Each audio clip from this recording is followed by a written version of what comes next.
जय भीम, जय भारत, जय संविधान, जय मूल निवासी। मैं आप लोगों से कुछ कहना चाहती हूँ इस वीडियो के माध्यम से, क्योंकि हम अपने समाज को देखते हैं तो मुझे बहुत दुख होता है। क्योंकि ये मेरा ओबीसी जो है, ओबीसी समाज जो है, ये अभी भी सोया हुआ है। ये नहीं जाग रहा है। इसे कितना भी जगा दो लेकिन ये नहीं जाग रहा है। इसे लगता है कि बाबा साहब ने जो कुछ संविधान में जो कुछ भी है वो सिर्फ एससी यानी शूद्रों के लिए, दलितों के लिए ही है। तो ऐसा नहीं है। बाबा साहब ने आप लोगों के लिए ही बहुत संघर्ष किया। क्योंकि आप लोग संविधान मंगाइए, पढ़िए, उसमें देखिए आप लोग के लिए कितना अधिकार और कितने आरक्षण बाबा साहब ने आप लोगों को भी दिया है।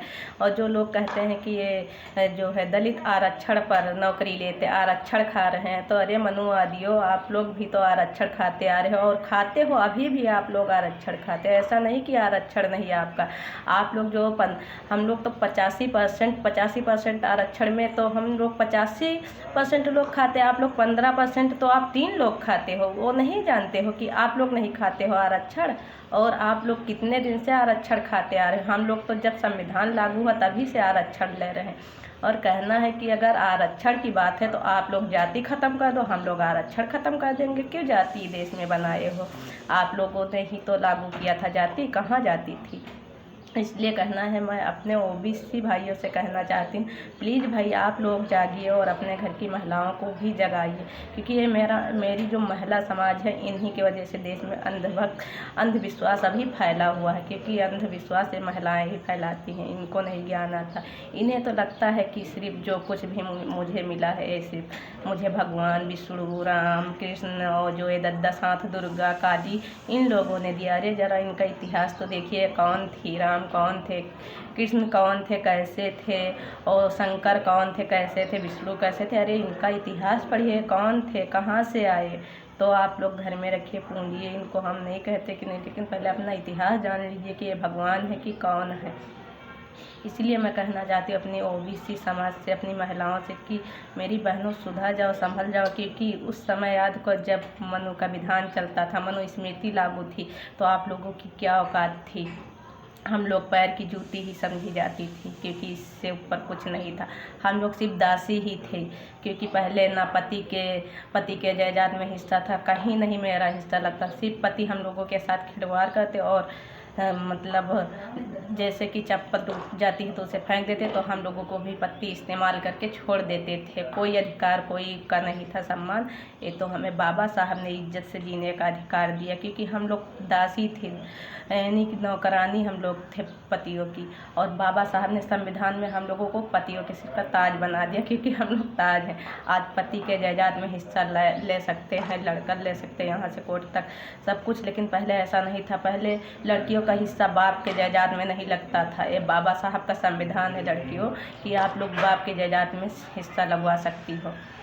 तो ये बाबा साहब की देन है, बाबा साहब का ताकत है। तो आप लोग बाबा साहब को तो भूल कर ही देवी देवताओं में घुसी हो। तो आप लोग देवी देवताओं से ही जाकर सब कुछ मांगो। क्यों ये अधिकार, जो नौकरी चाकरी, ये सब क्यों मांगती, हॉस्पिटल क्यों जाती हो? ये सब तो बाबा साहब की देन है। तो आप लोगों को तो मंदिर में जाने की आवश्यकता है, हॉस्पिटल मत जाइए। अगर कहीं कुछ हो जाता है तो आप लोग मंदिर में जाइए अधिकार मांगने। थाने क्यों जाती हैं? थाने जाने की आवश्यकता ही नहीं पड़ेगी। क्योंकि आप लोगों को तो भगवान पर आस्था है ना, भगवान ने सब कुछ दिया, तो आप लोग भगवान के वहाँ जाइए। इसलिए मैं अपने ओबीसी महिलाओं से कहना चाहती हूँ कि प्लीज़ बहनों आप लोग सुधर जाइए, संभल जाइए, अभी वक्त है। क्योंकि उस समय याद करो, रामायण मंगा लीजिए, रामायण में पढ़िए। क्योंकि नारी की क्या औकात थी, रामायण में भी, उसमें भी लिखा गया है, ढोल गंवार शुद्ध पसनारी, ये सब सकल ताड़ना के अधिकारी, सकल ताड़ना के अधिकारी। क्योंकि जैसे ढोल को पीटा जाता वैसे ही शूद्रों को और गंवारों को, नारियों को पीटो, इस यही लिखा था ना। और जो लोग कहते हैं, ओबीसी के लोग कहते हैं कि ये दलित, ये शूद्र हैं। अरे भाई, हम शूद्र नहीं, हम तो अति शूद्र हैं। शूद्र तो आप लोग हो। क्योंकि ओबीसी शूद्र है, हम लोग अति शूद्र हैं।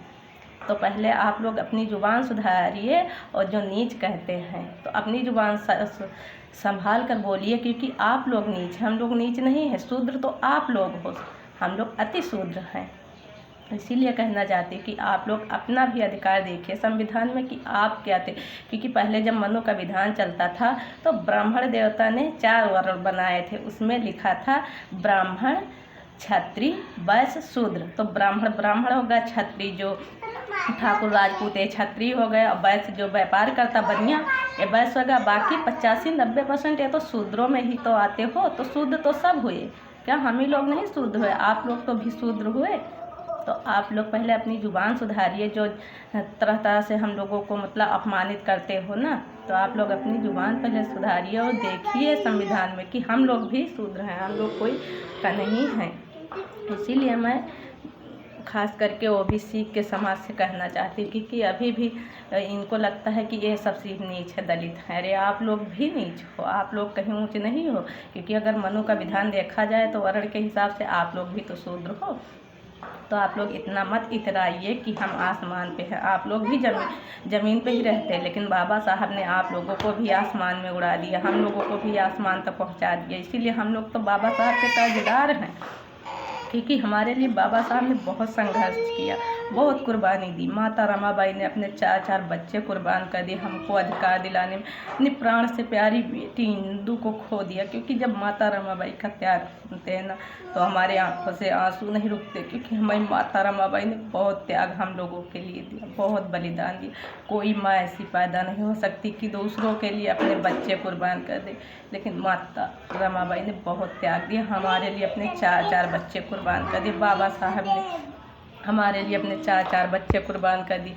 भूखे रहकर बाबा साहब ने पढ़ाई करते थे, संविधान की दिन रात मेहनत करके कई दिनों तक लगातार बाबा साहब संविधान लिखते थे, उठते नहीं थे। इतना संघर्ष हमारे लिए बाबा साहब ने किया। क्योंकि मनु में लिखा था कि ये जो है शूद्रों को, नारियों को पढ़ने का अधिकार नहीं, मनुस्मृति में लिखा था। और यहाँ तक ये कहते थे, मनुस्मृति में ये था, एक पढ़े एक लड़े एक करे व्यापार। यानी कि ब्राह्मण पढ़े, क्षत्रिय लड़े, और जो है बनिया करे व्यापार। तो कहते थे एक पढ़े एक लड़े एक करे व्यापार, इन तीनों की सेवा करना है शूद्रों का अधिकार। ये है मनु का विधान, ये था मनु का विधान। तो आप लोग देख लीजिए मनु के विधान में क्या था। और मेरे बाबा साहब ने कहा नहीं, एक नहीं पढ़ेगा। बाबा साहब ने संविधान में लिखा कि सब पढ़ेंगे सब लड़ेंगे सब करे व्यापार। सब पढ़ेंगे सब लड़ेंगे सब करे व्यापार। ये है बाबा साहब का संविधान, ये है बाबा साहब का संविधान। क्योंकि सब लोग पढ़ेंगे, सब लोग लड़ेंगे और सब करेंगे व्यापार, और अपनी अपनी सुरक्षा करना सबका है अधिकार। ये है बाबा का संविधान, ये है बाबा का संविधान। मेरे बाबा साहब ने संविधान में सबको बराबर कर दिया कि सब पढ़ेंगे सब लड़ेंगे सब व्यापार करेंगे और अपनी अपनी सुरक्षा स्वयं करेंगे। बाबा साहब ने कितनी पावर हम लोगों को संविधान में दिया। तो इसलिए आप लोग तो बाबा साहब का कोई सम्मान ही नहीं करते, बाबा साहब का नाम नहीं लेते। मेरे ओबीसी के घर में जाओ, अभी किसी के घर में मेरे बाबा साहब का फ़ोटो नहीं मिलेगा। क्योंकि 10 हाथ वाली के सिवा इनके भगवान विष्णु शंकर राम